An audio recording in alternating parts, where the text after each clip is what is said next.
ಮೇಷರಾಶಿಯ ಮೂಲತತ್ವ astrological theory. ಮೇಷರಾಶಿ ಜ್ಯೋತಿಷ್ಯ ಚಕ್ರದ ಮೊದಲ ರಾಶಿ. ಇದು ಆರಂಭದ ಶಕ್ತಿ, ಜನನ, ಕ್ರಿಯೆ, ಧೈರ್ಯ, ಯುದ್ಧಭಾವ ಇವುಗಳ ಸಂಕೇತ. ಮೇಷರಾಶಿಯ ಅಧಿಪತಿ ಮಂಗಳ ಗ್ರಹ. ಇದು ರಕ್ತ, ಶಕ್ತಿ, ಕಾರ್ಯ, ಹೋರಾಟ ಮತ್ತು ತ್ವರಿತ ನಿರ್ಧಾರಗಳ ಪ್ರತಿನಿಧಿ. ಮೇಷರಾಶಿಯವರು ಜೀವನದಲ್ಲಿ ಕಾಯುವುದಿಲ್ಲ, ಅವರು ಮಾಡುತ್ತಾರೆ. ಆಲೋಚನೆಯಿಗಿಂತ ಕ್ರಿಯೆ ವೇಗವಾಗಿರುತ್ತದೆ. ಇದು ಶಕ್ತಿ, ಆದರೆ ಇದೇ ಶಕ್ತಿ ನಿಯಂತ್ರಣವಿಲ್ಲದೆ ಹೋದರೆ ನಷ್ಟಕ್ಕೆ ಕಾರಣವಾಗುತ್ತದೆ. ಮೇಷರಾಶಿಯ ಶಕ್ತಿ ಮತ್ತು ಸವಾಲು. ಮೇಷರಾಶಿಯವರಿಗೆ ದೇವರು ಕೊಟ್ಟಿರುವ ದೊಡ್ಡ ವರ ಎಂದರೆ ಧೈರ್ಯ, ನಾಯಕತ್ವ, ಆರಂಭ ಮಾಡುವ ಶಕ್ತಿ, ಹಿಂಜರಿಕೆಯಿಲ್ಲದ ಮನಸ್ಸು. ಆದರೆ ಇದೇ ಶಕ್ತಿಯ ಮತ್ತೊಂದು ಮುಖ: ಆತುರ, ಕೋಪ, ಈಗೋ, ಈಗಲೇ ಫಲ ಬೇಕು ಅನ್ನೋ ಒತ್ತಡ. ಜ್ಯೋತಿಷ್ಯದಲ್ಲಿ ಮೇಷರಾಶಿಯ ಪಾಠ ಎಂದರೆ ಶಕ್ತಿಯನ್ನು ನಿಯಂತ್ರಿಸುವುದು, ಅಗ್ನಿಯನ್ನು ಬೆಳಕಾಗಿ ಬಳಸುವುದು, ಬೆಂಕಿಯಾಗಿ ಅಲ್ಲ. 2026ರಲ್ಲಿ ಮೇಷರಾಶಿಗೆ ಏಕೆ ಕಠಿಣ ವರ್ಷ? 2026ರಲ್ಲಿ ಮೇಷರಾಶಿಗೆ ಶನಿ ಮತ್ತು ಮಂಗಳದ ಶಕ್ತಿ ಸಹಜವಾಗಿ ಹರಿಯುವುದಿಲ್ಲ. ಅರ್ಥಾತ್ ದುಡಿಮೆ ಇರುತ್ತದೆ, ಶಕ್ತಿ ಇರುತ್ತದೆ, ಆದರೆ ಫಲ ತಡವಾಗಿ ಬರುತ್ತದೆ. ಇದೇ ಮೇಷರಾಶಿಗೆ ದೊಡ್ಡ ಪರೀಕ್ಷೆ. ಮೇಷರಾಶಿಯವರು ಫಲ ತಡವಾದರೆ ಬೇಸರಗೊಳ್ಳುತ್ತಾರೆ, ಕೋಪಗೊಳ್ಳುತ್ತಾರೆ, ಶಾರ್ಟ್ಕಟ್ ಹುಡುಕುತ್ತಾರೆ. 2026 ಈ ಮೂರು ಪ್ರತಿಕ್ರಿಯೆಗಳನ್ನು ತಡೆಯುವ ವರ್ಷ. ಹಣದ ದೃಷ್ಟಿಯಿಂದ 2026 ಮೇಷರಾಶಿ. 2026ರಲ್ಲಿ ಮೇಷರಾಶಿಯವರಿಗೆ ಹಣ ಬರುತ್ತದೆ, ಆದರೆ ನಿಲ್ಲಲು ಕಷ್ಟ. ಕಾರಣ: ಆತುರದಲ್ಲಿ ಮಾಡಿದ ಖರ್ಚು, ಒಗಾಗಿ ಮಾಡಿದ ನಿರ್ಧಾರ, ಒಂದೇ ಹೊಡೆತದಲ್ಲಿ ಲಾಭ ಅನ್ನೋ ಆಸೆ, ಸ್ನೇಹಿತರ ಮಾತಿಗೆ ಮರುಳಾಗುವುದು. ಈ ವರ್ಷ ಮೇಷರಾಶಿಯವರಿಗೆ ಹಣದ ವೇಗ ಹೆಚ್ಚು, ಹಿಡಿತ ಕಡಿಮೆ. ಆದ್ದರಿಂದ ಜ್ಯೋತಿಷ್ಯ ದೃಷ್ಟಿಯಿಂದ ದೊಡ್ಡ ಲಾಭಕ್ಕಿಂತ ಸ್ಥಿರ ಲಾಭವೇ ಸುರಕ್ಷಿತ. ಮನಸ್ಸು ಮತ್ತು ದೇಹ. ಮೇಷರಾಶಿಯವರು ಮನಸ್ಸಿನಲ್ಲಿ ಒತ್ತಡವನ್ನು ದೇಹದಲ್ಲಿ ತೋರಿಸುತ್ತಾರೆ. 2026ರಲ್ಲಿ ಗಮನಿಸಬೇಕಾದ ಲಕ್ಷಣಗಳು: ಕೋಪ ಹೆಚ್ಚಾಗುವುದು, ನಿದ್ರೆ ಕಡಿಮೆ, ತಲೆನೋವು, ರಕ್ತದ ಒತ್ತಡದ ಲಕ್ಷಣ. ಇದು ಶಾಪವಲ್ಲ, ಇದು ಶಕ್ತಿ ಜಾಸ್ತಿಯಾಗಿ ನಿಯಂತ್ರಣ ಇಲ್ಲದಿರುವ ಸೂಚನೆ. ಉದ್ಯೋಗ, ಕೆಲಸ. 2026ರಲ್ಲಿ ಕೆಲಸದಲ್ಲಿ ಒತ್ತಡ, ಅಧಿಕಾರಿಗಳೊಂದಿಗೆ ಅಭಿಪ್ರಾಯ ಭೇದ, ನಿಮ್ಮ ಶಕ್ತಿ ಸಂಪೂರ್ಣವಾಗಿ ಗುರುತಿಸದಿರುವ ಭಾವನೆ ಇವೆಲ್ಲ ಕಾಣಬಹುದು. ಇದು ಅನ್ಯಾಯ ಅಲ್ಲ, ಇದು ಶನಿಯ ಪರೀಕ್ಷೆ. ಶನಿ ಹೇಳುವುದೇನು ಎಂದರೆ ನೀನು ಎಷ್ಟು ಶಕ್ತಿಶಾಲಿ ಅಲ್ಲ, ನೀನು ಎಷ್ಟು ಶಿಸ್ತಿನಿಂದ ನಡೆದುಕೊಳ್ಳುತ್ತೀಯೋ ಅದೇ ಮುಖ್ಯ. ಮೇಷರಾಶಿಗೆ ಪೂಜೆ ಯಾಕೆ ಅಗತ್ಯ? ಮೇಷರಾಶಿಗೆ ಪೂಜೆ ಎಂದರೆ ದೇವರನ್ನು ಖುಷಿಪಡಿಸುವುದು ಅಲ್ಲ, ಗ್ರಹವನ್ನು ಬದಲಿಸುವುದು ಅಲ್ಲ, ತನ್ನೊಳಗಿನ ಅಗ್ನಿಯನ್ನು ಶಾಂತಗೊಳಿಸುವುದು. ಅದಕ್ಕಾಗಿ ದೊಡ್ಡ ಹೋಮ ಹವನ ಬೇಡ, ದೊಡ್ಡ ಖರ್ಚು ಬೇಡ, ನಿಯಮಿತ ಸಣ್ಣ ಸಾಧನೆ ಸಾಕು. ಜನವರಿ ಶಾಂತಿ ಆರಂಭ ಸಾಧನೆ. ಪ್ರತಿದಿನ ಬೆಳಿಗ್ಗೆ ದೀಪ ಹಚ್ಚಿ ಓಂ ಹನುಮತೆ ನಮಃ 11 ಬಾರಿ ವರ್ಷವನ್ನು ಶಾಂತಿಯಿಂದ ಆರಂಭಿಸಲು. ಫೆಬ್ರವರಿ ಕೋಪ ಶಮನ ಸಾಧನೆ. ಮಂಗಳವಾರ ಕೆಂಪು ದೀಪ, ಹನುಮಾನ್ ಚಾಲೀಸ 1 ಬಾರಿ, ಆತುರ ಮತ್ತು ಕೋಪ ಕಡಿಮೆ ಮಾಡಲು. ಮಾರ್ಚ್ ಹಣ ಸ್ಥಿರತೆ ಸಾಧನೆ. ಪರ್ಸ್ ಸ್ವಚ್ಛ ಮಾಡಿ ಒಂದು ಕೆಂಪು ಕಾಗದದಲ್ಲಿ ಬರೆಯಿರಿ: ನನ್ನ ಹಣ ಸ್ಥಿರವಾಗಿರಲಿ, ಖರ್ಚು ನಿಯಂತ್ರಣಕ್ಕೆ. ಏಪ್ರಿಲ್ ಈಗೋ ಶಮನ ಸಾಧನೆ. ಭಾನುವಾರ ಸೂರ್ಯನಿಗೆ ನೀರು, ಮೌನವಾಗಿ 2 ನಿಮಿಷ ನಿಲ್ಲುವುದು, ಅಹಂಕಾರ ಶಮನಕ್ಕೆ. ಮೇ ಸಹನೆ ಸಾಧನೆ. ಪ್ರತಿದಿನ ದೀಪದ ಮುಂದೆ 5 ನಿಮಿಷ ಮೌನ, ಫಲ ತಡವಾದಾಗ ಮನಸ್ಸು ಸ್ಥಿರವಾಗಲು. ಜೂನ್ ರಕ್ಷಣೆ ಸಾಧನೆ. ಮಂಗಳವಾರ ಓಂ ಕ್ರಾಂ ಕ್ರೀಂ ಕ್ರೌಂ ಸಹ ಭೌಮಾಯ ನಮಃ 9 ಬಾರಿ, ಮಂಗಳ ದೋಷ ಶಮನಕ್ಕೆ. ಜುಲೈ ಆರೋಗ್ಯ ಸಾಧನೆ. ಬೆಳಿಗ್ಗೆ ಸೂರ್ಯನ ಬೆಳಕಿನಲ್ಲಿ 5 ನಿಮಿಷ ನಿಲ್ಲುವುದು, ಶಕ್ತಿ ಸಮತೋಲನಕ್ಕೆ. ಆಗಸ್ಟ್ ಆತ್ಮಪರಿಶೀಲನೆ ಸಾಧನೆ. ಶನಿವಾರ ಸಂಜೆ 1 ದೀಪ, ಸಂಕಲನ, ಮೌನ, ತಪ್ಪು ಮರುಕಳಿಸದಂತೆ. ಸೆಪ್ಟೆಂಬರ್ ಸ್ಥಿರ ಆದಾಯ ಸಾಧನೆ. ಹಣದ ಲೆಕ್ಕ ಬರೆಯುವುದು, ಸರಳ ನೋಟ್ ಸಾಕು. ಹಣ ಹಿಡಿತಕ್ಕೆ. ಅಕ್ಟೋಬರ್ ಕುಟುಂಬ ಶಾಂತಿ ಸಾಧನೆ. ಸಂಜೆ ದೀಪ, ಕುಟುಂಬದ ಜೊತೆ 2 ನಿಮಿಷ ಮೌನ, ಮಾತಿನ ಸಂಘರ್ಷ ತಪ್ಪಿಸಲು. ನವೆಂಬರ್ ಕೃತಜ್ಞತೆ ಸಾಧನೆ. ಪ್ರತಿದಿನ ನನಗಿರುವುದಕ್ಕೆ ಧನ್ಯವಾದ. ಲಕ್ಷ್ಮೀ ಸ್ಥಿರತೆಗೆ. ಡಿಸೆಂಬರ್ ಸಂರಕ್ಷಣೆ ಸಾಧನೆ.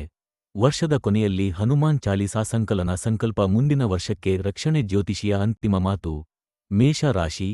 ಮೇಷರಾಶಿಗೆ 2026 ಶಿಕ್ಷೆಯ ವರ್ಷ ಅಲ್ಲ, ಶಿಸ್ತು ಕಲಿಸುವ ವರ್ಷ. ಸಣ್ಣ ಪೂಜೆ, ನಿಯಮಿತ ಸಾಧನೆ, ಶುದ್ಧ ದುಡಿಮೆ, ಇದಕ್ಕಿಂತ ದೊಡ್ಡ ಪರಿಹಾರ ಬೇಡ. ವೃಷಭ ರಾಶಿಯ ಮೂಲತತ್ವ ಆಸ್ಟ್ರಾಲಾಜಿಕಲ್ ಥಿಯರಿ. ವೃಷಭ ರಾಶಿ ಜ್ಯೋತಿಷ್ಯ ಚಕ್ರದ 2ನೇ ರಾಶಿ. ಈ ರಾಶಿ ಸ್ಥಿರತೆ, ಸಂಪತ್ತು, ಭೌತಿಕ ಭದ್ರತೆ, ಸುಖ, ಆರಾಮ ಮತ್ತು ಸಹನೆಗಳ ಸಂಕೇತ. ವೃಷಭ ರಾಶಿಯ ಅಧಿಪತಿ ಶುಕ್ರಗ್ರಹ. ಇದು ಹಣ, ಐಶ್ವರ್ಯ, ಸೌಂದರ್ಯ, ಸಂಬಂಧಗಳು ಮತ್ತು ಅನುಭವಿಸುವ ಶಕ್ತಿಯನ್ನು ಪ್ರತಿನಿಧಿಸುತ್ತದೆ. ವೃಷಭ ರಾಶಿಯವರು ಜೀವನದಲ್ಲಿ ನಿಧಾನವಾಗಿ ಸಾಗುತ್ತಾರೆ, ಆದರೆ ಒಂದು ದಾರಿಗೆ ಬಂದರೆ ಬಿಡುವುದಿಲ್ಲ. ಇವರು ಕಟ್ಟುವವರು, ಉಳಿಸುವವರು, ಸ್ಥಿರತೆಯನ್ನು ಇಷ್ಟಪಡುವವರು. ಆದರೆ ಇದೇ ಶಕ್ತಿ ಅತಿಯಾದರೆ ಲೋಭ, ಅಂಟಿಕೆ, ಆರಾಮಪ್ರಿಯತೆ ಮತ್ತು ಬದಲಾವಣೆ ಭಯ ಆಗುತ್ತದೆ.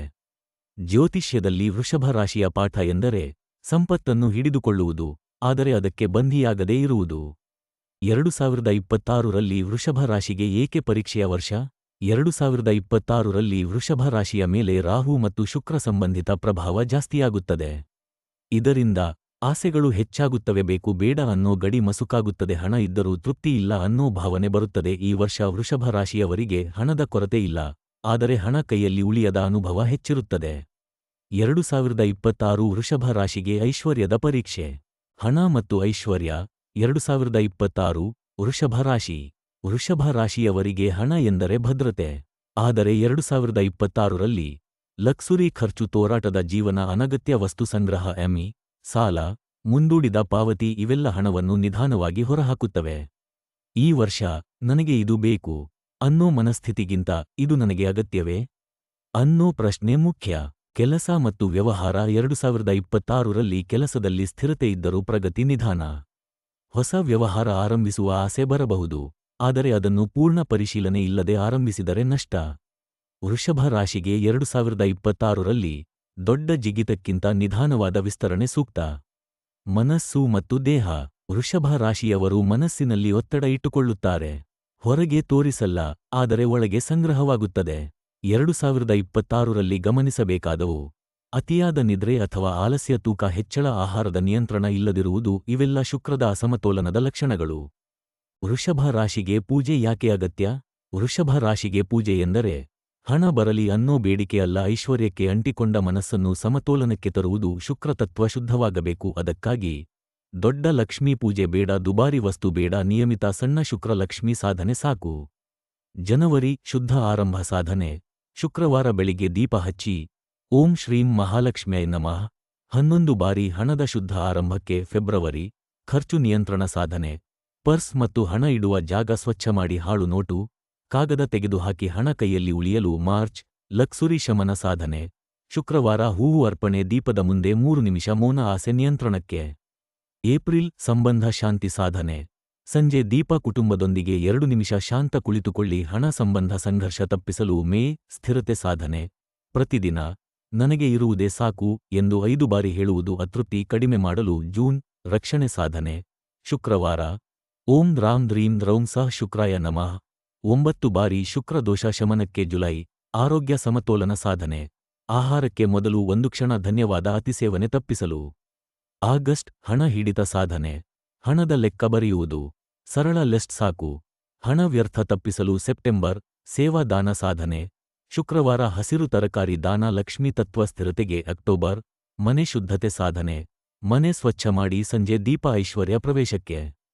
ನವೆಂಬರ್ ಕೃತಜ್ಞತೆ ಸಾಧನೆ. ಪ್ರತಿದಿನ ನನಗೆ ಸಿಕ್ಕದ್ದಕ್ಕೆ ಧನ್ಯವಾದ, ಹಣ ನಿಲ್ಲಲು.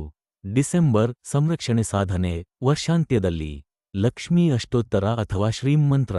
ಮುಂದಿನ ವರ್ಷದ ರಕ್ಷಣೆ. ಜ್ಯೋತಿಷಿಯ ಅಂತಿಮ ಮಾತು. ವೃಷಭ ರಾಶಿ. ವೃಷಭ ರಾಶಿಗೆ 2026 ಹಣದ ಕೊರತೆಯ ವರ್ಷ ಅಲ್ಲ, ಹಣದ ನಿಯಂತ್ರಣ ಕಲಿಸುವ ವರ್ಷ. ಕಡಿಮೆ ಆದರೆ ಶುದ್ಧ, ಸರಳ ಆದರೆ ನಿಯಮಿತ. ಇದೇ ನಿಮ್ಮ ರಕ್ಷಣೆ.